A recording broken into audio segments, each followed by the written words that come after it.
Salam xoş gördük. Əziz və dəyərli mulavımın dəyərli qardaşları, oğulları, kişiləri. Yanımda sağ tərəfimdə kəndimizin dayısı Bağıdağımız var.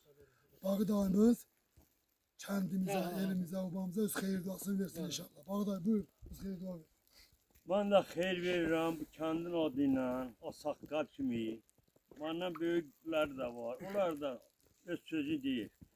Bu yolda zahmat çəkirlər, uşaqlar çok əziyyət çəkirlər. Dünən də bayram idi bizim, toy bayramı idi.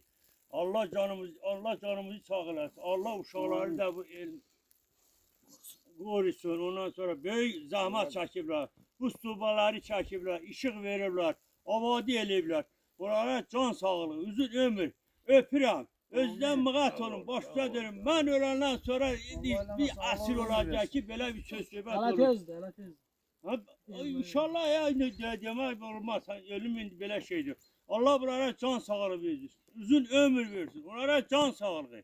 Öpürəm. Allah kömək Sağ olsun. ol. Qardaşım ondan sonra can ciyərim. Mənim demək daim oğlu.